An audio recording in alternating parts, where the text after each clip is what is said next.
നമസ്കാരം.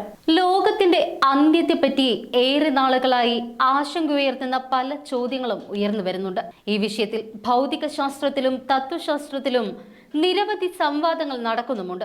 2018 മരിക്കുന്നതിന് മുൻപ് ഭൗതികശാസ്ത്രജ്ഞനായ സ്റ്റീഫൻ ഹോക്കിംഗ് ഈ വിഷയത്തിൽ ചില പ്രവചനങ്ങൾ നടത്തുകയുണ്ടായി. അത് ഭൂമിയുടെ അന്ത്യത്തെക്കുറിച്ചുള്ള പ്രവചനങ്ങളായിരുന്നു. ഇതുമായി ബന്ധപ്പെട്ട് അമേരിക്കൻ ബഹിരാകാശ ഏജൻസിയായ നാസയും ചില ആശങ്കകൾ പുറത്തുവിട്ടിരുന്നു. സ്റ്റീഫൻ ഹോക്കിംഗ് നടത്തിയ പ്രവചനങ്ങൾ ഇത്ര കാലമായിട്ടും നാസ പുറത്തുവിടാൻ കൂട്ടാക്കിയിട്ടില്ല എന്നത് ദുരൂഹത ഉണ്ടാക്കുന്നുണ്ട്.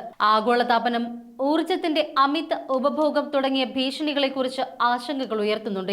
ഈ സാഹചര്യം പരിഗണിക്കുമ്പോൾ സ്റ്റീഫൻ ഹോക്കിങ്ങിന്റെ പ്രവചനത്തോടെ നമ്മൾ എത്ര അടുത്തിരിക്കുന്നു എന്ന ചോദ്യമാണ് മുഖ്യമായും ഉയരുന്നത്. മരിക്കുന്നതിന് മുൻപ് മനുഷ്യരാശിയുടെ നിലനിൽപ്പിനെ കുറിച്ച് സ്റ്റീഫൻ ഹോക്കിംഗ് ആശങ്കാകുലനായിരുന്നു. 2018 പുറത്തിറങ്ങിയ the search for A new earth എന്ന ഡോക്യുമെന്ററിയിൽ ഹോക്കിംഗ് 2600 വർഷത്തെക്കുറിച്ചുള്ള ആകുലതകൾ പങ്കുവെക്കുന്നു. മനുഷ്യരാശിയുടെ പ്രവൃത്തികളിൽ മാറ്റം വരുത്തിയില്ല എങ്കിൽ ഭൂമി ഒരു വലിയ അഗ്നിഗോളമായി മാറുമെന്നാണ് അദ്ദേഹം പറഞ്ഞിരിക്കുന്നത്. ആഗോളതാപനം, കാലാവസ്ഥാ വ്യതിയാനം, ഹരിതഗൃഹ പ്രഭാവം എങ്ങനെയുള്ളവയുടെ ആഘാതങ്ങളും സ്റ്റീഫൻ ഹോക്കിംഗ് ചൂണ്ടിക്കാട്ടുന്നുണ്ട്. ഇവ ഭൂമിയുടെ നാശത്തിന് കാരണമാകുമെന്നും ഹോക്കിംഗ് വ്യക്തമാക്കി. അനിയന്ത്രിതമായ മനുഷ്യ ഉപഭോഗത്തിന്റെയും ജനസംഖ്യാ വർധനവിന്റെയും അപകട സാധ്യതകളെക്കുറിച്ചും സ്റ്റീഫൻ ഹോക്കിംഗ് പറഞ്ഞിരുന്നു.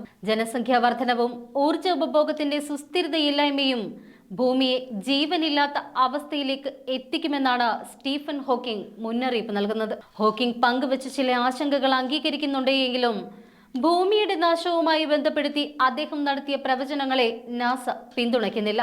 ഇത്തരത്തിലുള്ള അവകാശവാദങ്ങൾ അംഗീകരിക്കുന്നില്ല എന്ന് നാസയുടെ വക്താവ് പ്രതികരിച്ചിട്ടുണ്ട്. കഴിഞ്ഞ 50 വർഷത്തിലേറെയായി ഭൂമിയുടെ നിലനിൽപ്പിനെ കുറിച്ചും ഹോക്കിംഗ് ഉയർത്തിയ ആശങ്കകളെക്കുറിച്ചും വിവരങ്ങൾ ശേഖരിക്കുകയും പഠനങ്ങൾ നടത്തുകയും ചെയ്യുന്നുണ്ട്.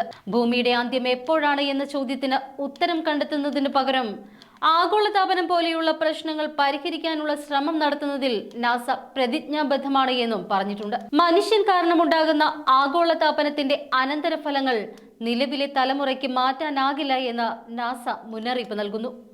മനുഷ്യരാശി ഏറ്റവും കൂടുതൽ ബുദ്ധിമുട്ടുന്ന പ്രശ്നം കാലാവസ്ഥാ വ്യതിയാനമാണ്. കാലാവസ്ഥാ വ്യതിയാനത്തിന്റെ തീവ്രത ഭാവിയിൽ മനുഷ്യരാശി സ്വീകരിക്കുന്ന പ്രവർത്തനങ്ങളെ ആശ്രയിച്ചായിരിക്കും. മലിനീകരണം കുറയ്ക്കുന്നതിലൂടെ കാലാവസ്ഥാ വ്യതിയാനത്തിന്റെ ആഘാതം കുറയ്ക്കാൻ സാധിക്കുമെന്നാണ് നാസയുടെ അഭിപ്രായം. ഹോക്കിങ്ങിന്റെ പ്രവചനം പ്രതീക്ഷകൾ നശിപ്പിക്കുന്നതാണ് എങ്കിലും നിരന്തരമായ നിരീക്ഷണങ്ങളിലൂടെ നാസ മനുഷ്യരാശിക്ക് പ്രതീക്ഷകൾ പകരുകയാണ് ചെയ്തു വരുന്നത്.